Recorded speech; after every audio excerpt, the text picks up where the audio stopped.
بر افغانانو ترمنځ د تړل سوي لارې د خلاصون لپاره سلګونو کسانو لاریون ترسره کوي. لاریونوالو دا غوښتنه کوله چې ژر تر ژره دې د سپین بولدک او چمن ترمنځ لاره خلاصه سي او د هغه ترڅنګ دې ټولې هغه لارې خلاصې سي کومې چې د ډیورنډ پر تپل سوي کرښه باندې جوړې سوي دي. د دغه لاریون تنظیموونکو څخه نورایل کلیوال ویل دغه لار چې میلیونونو افغانانو ته یې سختې ستونزې رامنځته کړي باید پرته له کوم شرطه خلاصه سي او د پاکستان ظالمانه غوښتنې هیڅ د منلو وړ نه دي.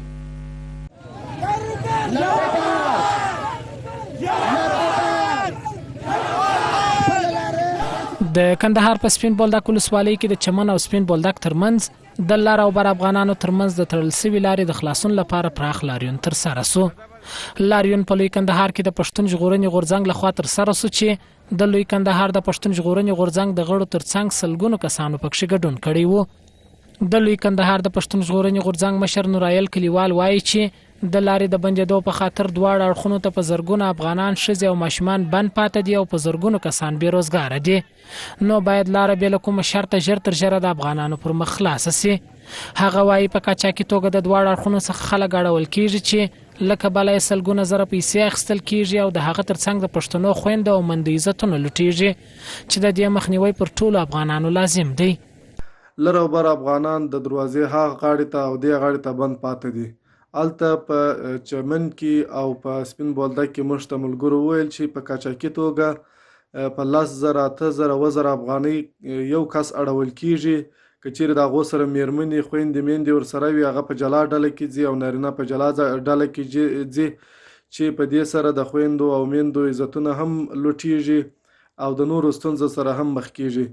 نو د لاریونوالو غوښتنه دا وه چې دغه قاچاقي اړوونکي باید د دوه مخه ونیول سي او دغه لاره ژر تر ژره خلاصه سي. دی وایي د لارې د خلاصېدو وروسته دې پرته له ویزې افغانانو ته د تګ راتګ اجازه ورکړل سي او باید د دواړو خواوو افغانان په دې اړه خپل غږ پورته کړي. کلیوال وایي پر لر او بر افغان خاوره چې دغه او نورې کومې لارې دي د دې د تړل کېدو او خلاصېدو واک له حکومتونو څخه واخیستل سي او لر او بر ولسونو ته دې ورکول سي تر څو هر وخت داسې ستونزې رامنځته نه سي. دغه لاره ټولنیزه لاره ده، سیاسي لاره نه ده، سوداګریزه او ټولنیزه لاره ده. د دې د تړل کېدو واک د لر او بر ولسونو ته ورکول سي. نه یوازې دا د سپین بولدک او چمن ترمنځ کومه لاره ده، هغه نورې لارې چې د تورخم، انګور اډې او نورې کمې لارې چې رامنځته کېږي یا اوس فعلا تړلې دي د هغو د تړل کېدو او خلاصېدو واک دي د لارې د دواړو غاړو اړخونو ته ورکول سي. که څه هم د دغه لارې د خلاصېدو لپاره د کرښې دواړو غاړو ته سلګونو کسانو لاریونونه کړي خو دغه لار له 3 میاشتو وروسته یوازې د کم شمېر بار وړونکو موټرونو پر مخ خلاصه سوې او لا هم د پلي کسانو پر مخ تړلې ده. د کرښې دواړو غاړو پښتانه وایي که چیرې دا لار خلاصه نه سي دوی به خپلو لاریونونو ته دوام ورکړي.